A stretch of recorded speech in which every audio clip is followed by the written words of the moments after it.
Alhamdulillah ini imatihil Islam wal iman. Asyhadu an la ilaha illallah wahdahu la syarikalah wa asyhadu anna Muhammadan abduhu wa rasuluh alladzi la nabiyya ba'da. Alhamdulillah, ikhwati fillah,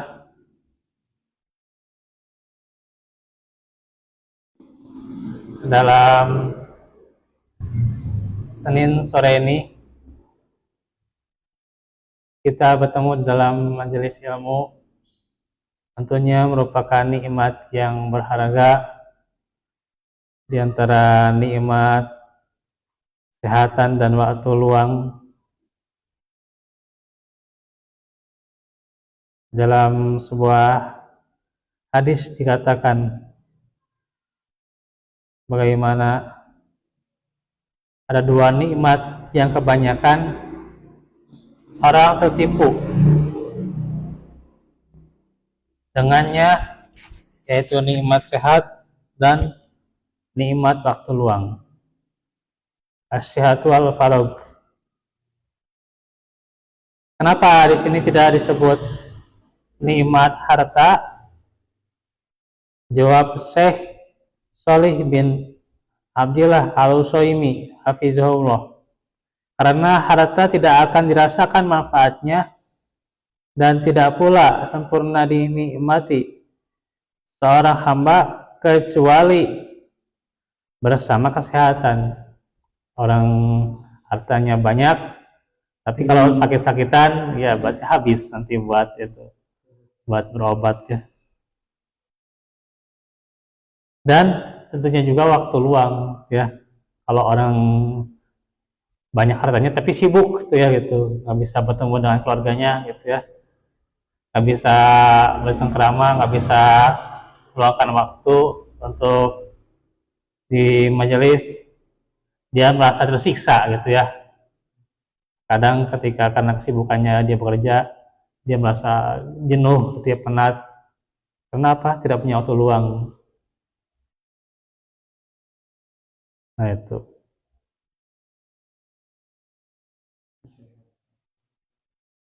Iya.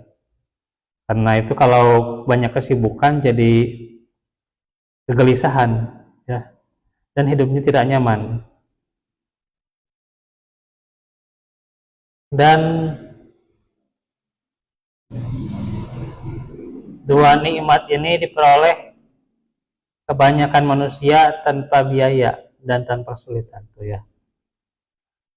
Bagaimana kesehatan dan waktu luang, kita kadang tidak meminta atau kadang meminta juga, kesehatan itu datang sendiri tanpa ada biaya gitu ya, tanpa uang sepeser pun ya, gratis gitu ya, tanpa kesulitan ya gitu, tanpa kita harus berjalan ke rumah sakit atau menempuh perjalanan dengan kendaraan, kadang jauh ke rumah sakit yang dituju gitu ya. Nah ini tidak demikian tuh ya, nikmat sehat. Begitu juga waktu luang tuh ya, tidak sebagaimana nikmat harta gitu ya, yang harus berlelah-lelah ya. Dan terkadang juga nikmat harta lelahnya menyakitkan gitu ya. Kesehatan kadang waktu luang ya, kita tidak meminta pun Allah berikan kepada kita gitu. Dan juga kalau nikmat tanpa tauhid, maka semua itu nggak ada artinya juga gitu ya. Syekh Abdul Razak Al-Badr hafizahullah mengatakan, nikmat paling berharga yang kita miliki di dunia ini adalah tauhid ya.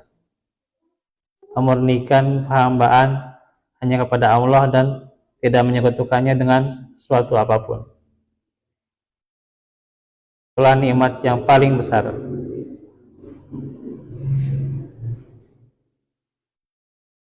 Watufilah, kesungguhan seorang muslim dalam pelajari ilmu merupakan karunia yang sangat besar gitu. Dan karunia ini hanyalah Allah berikan kepada hamba-hambanya yang terpilih. Diriwayatkan dari Abdullah bin Isa, yakni an-nasu madamu yata'allamunal qur'ana fahum ala khair. Manusia itu akan senantiasa berada dalam kebaikan selama mereka terus mempelajari Al-Quran. Kenapa para sahabat ya radhiyallahu anhum itu disebut generasi yang terbaik ya? Kenapa? Karena mereka selalu mempelajari Al-Quran ya, menjunjung tinggi nilai-nilai Al-Quran dan mengamalkannya dalam kehidupan sehari-hari. Karena itulah sebab-sebab kehancuran. Ibnul Qayyim rahimahullah berkata ada 4 golongan ya, manusia yang hancur. Yang pertama, orang yang tidak mau beramal ya. Dia sudah mengaji, sudah belajar, sudah gelarnya gitu berapa gitu ya, S-nya gitu ya, S teler gitu ya, atau S tong gitu ya, S potong gitu ya, tapi tidak mengamalkan ilmunya gitu ya. Sangat disayangkan.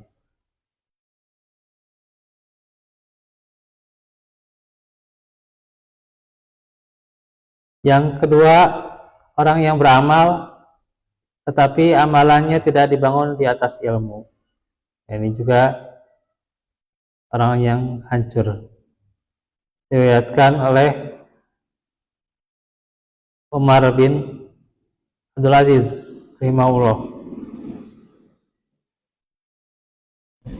man amila bi ghairi ilmin kana ma yufsidu aktsara mimma yuslihu. Barang siapa yang beramal tanpa ilmu, maka kerusakan yang ditimbulkan lebih banyak daripada kebaikan yang ia perbuat. Kerusakannya apa? Karena dia menyebarkan ilmu, kemudian dia itu ilmu yang dia ajarkan tidak sesuai gitu ya. Tidak sesuai, tidak disyariatkan, tidak dibangun atas sunnah, sehingga dia bukan hanya mencelakakan dirinya sendiri, tapi mencelakakan orang lain gitu ya. Karena dia beramal tanpa dasar gitu ya. Dia mengajak pada acara ini acara itu gitu ya. Tapi tanpa ada dasarnya, sama saja dia menjerumuskan orang lain gitu ya dalam kebinasaan.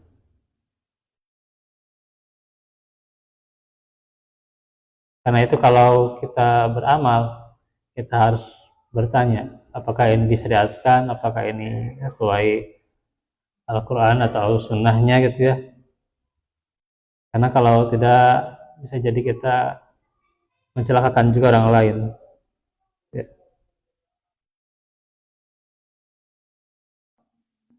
Iya. Memahami juga gitu ya, harus dengan gurunya gitu ya, harus dengan atau ustadznya atau ajengannya, dia pahami dengan benar gitu ya. Karena bisa jadi ya, kesalahan paham gitu ya. Itu terkadang terjadi gitu ya. Karena memahami suatu perkataan hanya terpikat sebuah quotes dan dia salah memahaminya gitu ya. Kemudian dia sebarkan pada orang lain mengamalkan yang salah, jadi menyesatkan gitu ya. Ini harus berhati-hati gitu ya.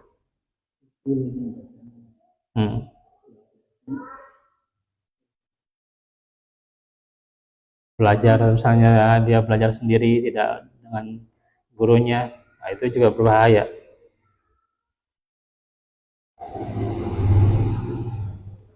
Yang ketiga, kata Ibnul Qayyim, orang yang tidak mau belajar dan tidak mau beramal, nah itu juga mengalami kehancuran ya. Dia tidak mau sama sekali belajar, dia malas gitu ya, apalagi beramal gitu ya, lebih malas lagi gitu ya. Karena itu kita berlindung dari sifat kemalasan ya. Allahumma inni a'udzubika minal kasali gitu ya. Sifat-sifat kemalasan, sifat-sifat enggan belajar, sifat-sifat yang kadang banyak alasan gitu ya. Oh, saya alasannya sibuk, saya alasannya lapar, saya alasannya ini itu. Padahal dia ada-adakan gitu ya alasannya itu ya. Supaya dia tidak belajar gitu ya. Supaya dia dapat uzur dari gurunya gitu ya. Dapat uzur dari ajangannya dia. Mau saya lagi ada perlu gitu, nah gitu ya, punten saya lagi ada sesuatu gitu ya, ya itu ya. Padahal ya itu sifat ada ya, beralasan tertentu gitu ya, sifat-sifat Bani Israel gitu ya,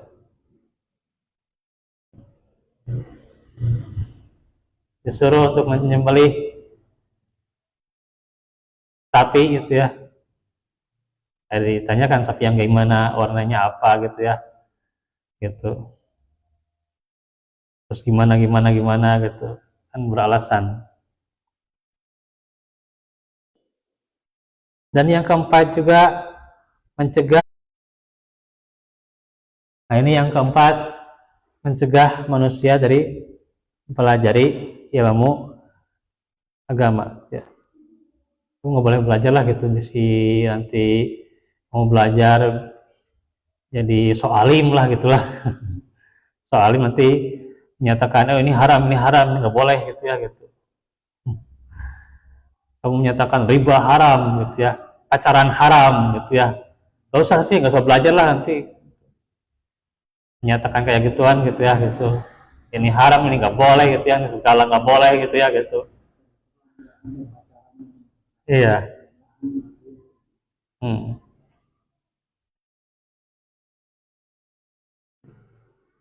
Nah gitu ya. Oh nyatakan ini enggak sesuai sunnah dan sebagainya gitu ya. Nanti kamu sudah belajar lah gitu. Nanti kamu berkelompok-kelompok gitu, suka ada gitu beralasan.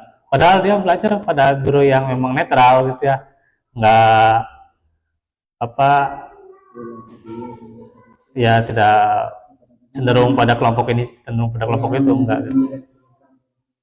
Iya, dia belajar pada guru yang netral, tapi ya kadang terlalu takut ya gitu orangnya gitu ya, terlalu takut belajar.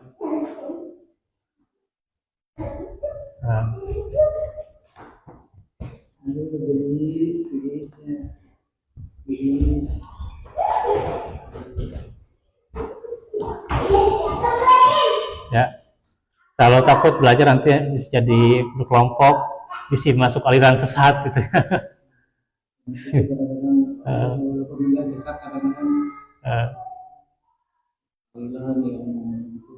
Iya.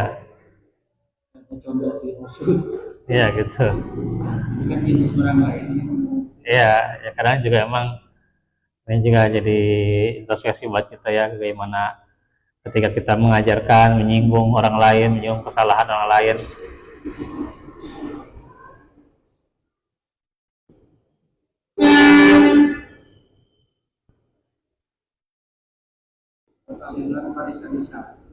Nah,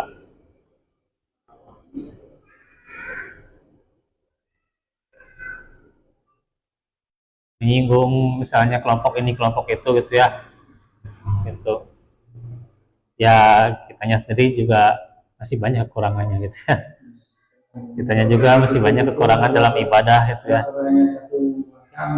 Iya, kitanya sebenarnya ada kekurangan dalam ibadah, kekurangan dalam tauhid ya gitu. Dalam tawakal kepada Allah kita banyak sekali kekurangan.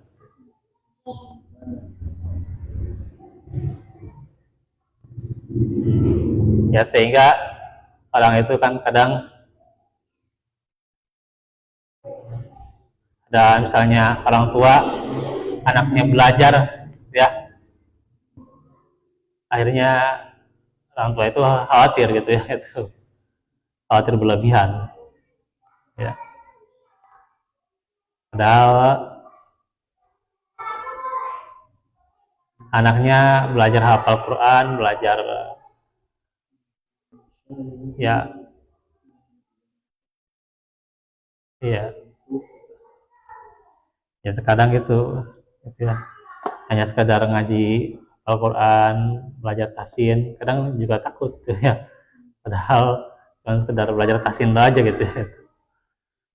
Nah ini harus ya senantiasa kita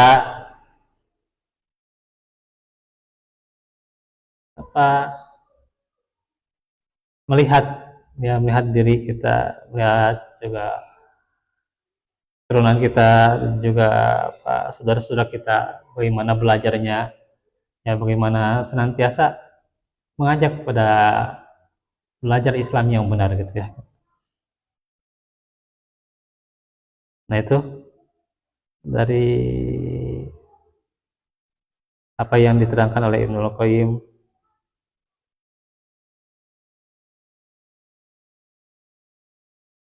Ini juga sangat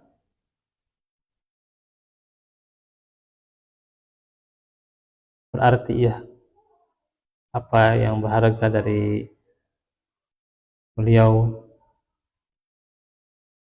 dan jangan sampai kita juga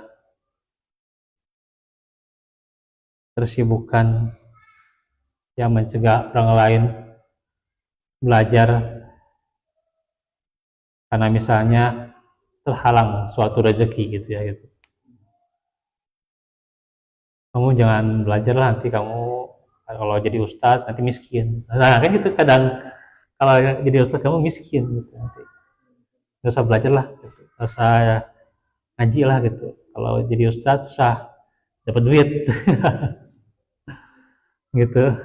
Itu kan mencegah orang lain untuk belajar gitu ya.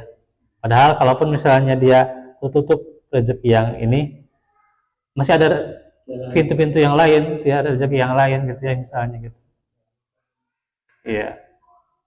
Kan bekerja misalnya kan kan tidak apa, tidak harus setiap pagi sampai larut malam gitu kan, enggak kan. Kan malamnya bisa ngaji gitu ya gitu. Malamnya kan bisa ngaji, bisa belajar, bisa menghafal Quran tuh ya gitu. Paginya gitu kan, siangnya cari maisha gitu ya gitu. Ketika malamnya jangan dicegah gitu ya untuk belajar gitu ya. Tidak boleh takut miskin gitu ya hanya karena belajar gitu ya. Karena belajar itu sebenarnya tidak ada hubungannya dengan kekayaan dan kemiskinan, nggak ada hubungannya gitu.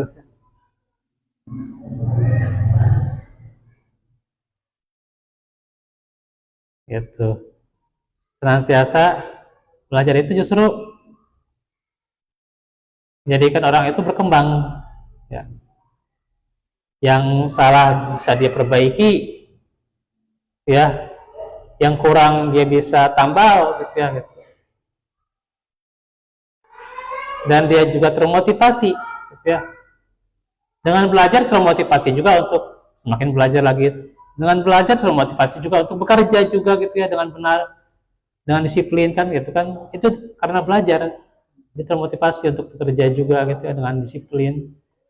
Gitu asalnya mungkin dia itu kurang disiplin, tapi karena dia ngaji malamnya gitu ya, mengajarkan supaya bagaimana disiplin, jadi orang yang bijak gitu ya, jadi orang yang hikmah gitu ya, maka dia jadi orang yang lebih baik gitu ya dengan belajar gitu ya, dan dengan sendirinya rezeki itu akan bertambah gitu ya gitu kan, dengan belajar dia kan bertambah juga bagaimana kualitas dan kuantitas pekerjaannya, dan bertambah juga dia bagaimana doa-doanya, istighfarnya gitu kan, sehingga rezekinya kan bertambah dengan sendirinya gitu kan, tidak hanya bergantung pada suatu jalan usaha yang kadang memang orang itu terlalu gitu ya, terlalu bergantung padanya gitu ya. Tapi bagaimana ketika malamnya difokuskan untuk belajar maghribnya gitu ya, atau misalnya sorenya gitu ya, ketika dia istirahat dari pekerjaannya, maka tentunya itu adalah akan bertambah dan bertambah lagi gitu ya dengan sendirinya gitu ya, karena bagaimana silaturahim yang terus terjaga gitu ya, dan juga dikuatkan ukhuwah gitu ya dengan sesama umat muslim gitu ya, bertambah juga ilmu, bertambah juga lebih baik sikap dan akhlaknya gitu ya, dan banyak juga manfaat yang lainnya. Nah itu paling yang bisa disampaikan untuk hari Senin ini ya, sebagai tambahan buat kita juga ilmu yang bermanfaat. Semoga demikian tuh ya. Insya Allah kita lanjut di hari Rabu ya. Walafu minkum warahmatullahi fikum rabbana atina wa lain. Ya besok saya ke Ciputra ya insya Allah. Rabbana hab lana min azwajina dzurriyyatina qurrata a'yun inni ala dzikri wa syukrika husni ibadati. Wa minas da'wat wa afafina wa minas wa fa'afiyata fid dunya wal akhirah. Aku lakum lihada wa astagfirullah li wa lakum subhanakallahumma bihamdika asyhadu an la ilaha illa anta astaghfiruka wa atubu ilaik. Wassalamualaikum warahmatullahi wabarakatuh.